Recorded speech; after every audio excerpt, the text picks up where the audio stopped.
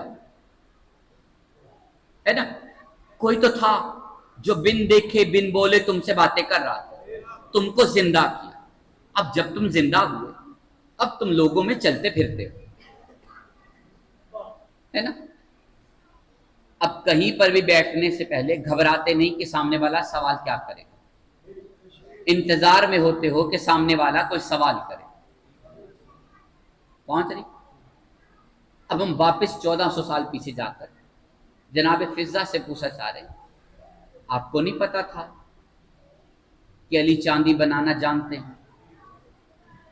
نہیں پتا تھا۔ آپ کو نہیں پتا اس گھر میں فاقے کیوں ہو رہے؟ نہیں پتا۔ کیا لگتا تھا کہ فاقے کیوں ہو رہے؟ مجھے لگا کہ غربت ہے، رزق کی کمی ہے، دنیاوی آفتیں ان کو تنگ کر رہی، تنگ دستی ہے، سوچا ان کی مدد کر دو۔ ایسا خیال کیوں آیا؟ مجھے ایسا خیال اس لیے آیا، مجھے لگا یہ ہم جیسے ہیں۔ جیسے ہی علی نے جناب فضہ کو بتایا کہ ہم نہ تو تم جیسے ہیں، اور یہ جو گھر پہ فاقے ہیں یہ ہماری اپنی مرضی ہے۔ پہنچ رہی؟ جیسے ہی پتا چلا، اس کے بعد فضہ بھی فضہ نہیں رہی، بدل گئی۔ اب وہ دنیا والے کام نہیں کرتی کہ دنیا کے سامنے ہاتھ پھیلائے کہ میں نے محمد کو اپنا مہمان بنایا ہے، میری کوئی مدد کرے۔ پہنچ رہی بات؟ جیسے ہی فضہ کو پتا چلا اب میں وہ فضہ نہیں رہی، اب اس نے اپنے اور محمد کے درمیان اگر کسی کو وسیلہ بنایا تو وہ صرف خدا ہے۔ اگر کسی کو وسیلہ بنایا تو وہ صرف خدا ہے۔ پہنچ رہی؟ اور اپنے اور کسی اور کے معاملے میں اگر درمیان میں کسی کو وسیلہ بنایا ہے، یا تو وہ محمد ہے یا آل محمد ہے۔ پہنچ رہی بات؟ اب ہمارے مومنوں کا طریقہ کار ہے جناب فضہ والا۔ میں آپ کے سامنے عرض کرنا چاہتا ہوں، اگر کوئی اپنے گھر میں مجلس امام حسین، نیاز امام حسین کروانا چاہتا ہے تو یہ معاملہ کس کا ہے؟ حسین کا اور تمہارے درمیان۔ تمہارے اور حسین کے درمیان میں اگر تم وسیلہ بناؤ گے تو صرف اللہ کو۔ پہنچ رہی بات؟ اگر تمہارے اور حسین کے درمیان میں تم نے وسیلہ کسی ایسے کو بنایا جو آدم کی نسل والا، تو تمہارا عقیدہ تھوڑا سا بدل جائے، کیونکہ تم بھی مہمان بنانا چاہتے ہو محمد کی نسل والے کو۔ فضہ نے بھی مہمان بنایا محمد کو اپنے گھر میں، بنایا، بنانے کے بعد دنیا کی طرف نگاہ نہیں رکھی کہ ان میں سے کوئی میری مدد کرے، کہا تیرا مہمان میں نے اپنے گھر مہمان رکھا، اب یا تو مدد کر، کسی اور سے مدد کی طلبگار نہیں ہوں۔ پہنچ رہی بات؟ اب ذرا غور سے سنیے گا، جناب فضہ والا طریقہ ضرور اپنایا، طریقہ بڑا سادہ سا ہے اور بڑا ہی خاص ہے۔ کیا؟ جب معاملہ تمہارا اور آل محمد کے درمیان میں ہو تو وسیلہ صرف اللہ، جب معاملہ تمہارا اور دنیا والوں میں سے کسی کے بھی درمیان تو وسیلہ یا تو محمد یا آل محمد۔ اس بات کو اپنے ذہن میں تھوڑی سی جگہ ضرور دیجیے گا اور دل میں بھی جگہ ضرور دیجیے گا۔ ایک مرتبہ مل کر صلوات پڑھ لیجیے بآواز بلند۔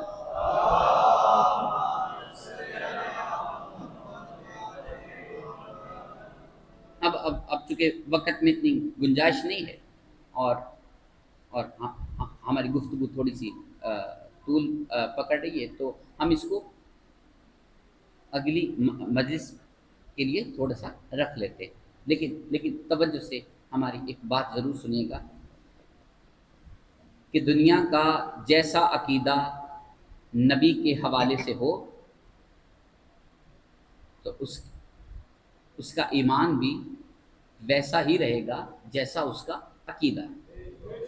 اگر تمہارے عقیدے کے مطابق نبی پیدا ہوئے تو تمہارا ایمان بھی ویسا ہی رہے گا۔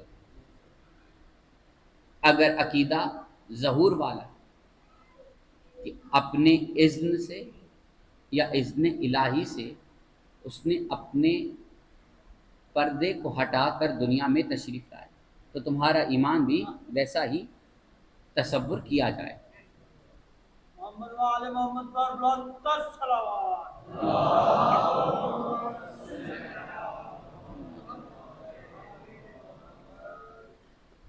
اب ہم صرف ایک بات عرض کرنا چاہ رہے ہیں کہ دنیا کہتی ہے کہ اس بات پہ بحث کیوں ہے کہ ولادت ہے کہ ظہور ہے، تو صرف ایک بات عرض کرنا چاہتا ہوں، اگر دنیا کو 1400 سال پہلے پتہ لگ جاتا یا یہ ایمان رہتا، یہ عقیدہ رہتا کہ حسین پیدا نہیں ہوئے، ان کا ظہور ہے، تو کربلا میں حسین کا گھرانہ مارا نہ جاتا۔ پہنچ رہی نا؟ صرف توجہ سے ہم 1-2 منٹ ہی درکار ہیں مصائب کے حوالے سے۔ دنیا نہ تو سمجھنا چاہتی تھی اور نہ ہی سمجھ پائی کہ حسین کا گھر کیسا ہے۔ رونے والوں کی خدمت میں ایک چھوٹی سی بات عرض کرنا چاہتا ہوں کہ ایک بڑا طویل سا ایک راستہ ہے جو آل محمد نے طے کیا صبر کر کر کے، وہ میں آپ کے سامنے رکھنا چاہتا ہوں۔ امام حسین عالی مقام نے مدینے میں ایک جملہ کہا تھا، مجھ جیسا اس جیسے کی بیعت نہیں کر سکتا، یہ مدینے میں کہا تھا۔ شام کے دربار میں اس کی صاحبزادی کو کسی نے دیکھ کر کہا یہ مجھے کنیزی میں چاہیے۔ اس جملے کو تھوڑی دیر کے لیے اپنے ذہن میں ضرور سوچنا کہ کبھی اس کے باپ نے کہا تھا کہ مجھ جیسا اس کی بیعت نہیں کر سکتا۔ اتنا ظلم سہا ہے کہ اتنا ظلم سہ کر اس مقام پر آ گئی اس کی صاحبزادی جو حسین جیسی ہے، اس کے لیے کوئی یہ جملہ کہہ رہا ہے کہ یہ مجھے کنیزی میں چاہیے۔ اس جیسا تو یزید جیسے کی بیعت نہیں کر سکتا، کنیزی میں کیسے آ سکتا ہے؟ یہ ظلم ہوا ہے آل محمد پر، آل رسول پر۔ اگر دنیا سمجھ جاتی کہ یہ پیدا نہیں ہوتے، ان کا ظہور ہوتا ہے، تو ان کو تخت پر بٹھا کر لایا جاتا ہے۔ لیکن افسوس انہیں اتنے میل پیدل چلوایا گیا۔ میں رونے والوں کی خدمت میں چند باتیں ہیں جو عرض کرنا چاہتا ہوں۔ حسین نے نوک نیزہ پہ تلاوت کر کر کے بتایا میں عام نہیں ہوں۔ نوک نیزہ پہ قرآن کی تلاوت بار بار کر کے بتایا میں عام نہیں ہوں۔ دنیا نے ہر بار حسین کی صاحبزادی کو تماچا مار کے بتایا یہ تو ہم جیسے ہیں۔ رونے والوں کی خدمت میں ایک بات عرض کرنا چاہتا ہوں، دنیا ثابت کرتی رہی یہ ہم جیسے ہیں، سکینہ ہر موڑ پہ ثابت کرتی رہی میں تم جیسی نہیں۔ تمہارے گھروں میں بھی چھوٹے چھوٹے بچے ہیں، جن کے گھروں میں چھوٹے چھوٹے بچے ہیں وہ میرا جملہ بہتر طریقے سے سمجھ پائیں گے۔ یہ جو چھوٹی بیٹیاں ہوتی ہیں نا،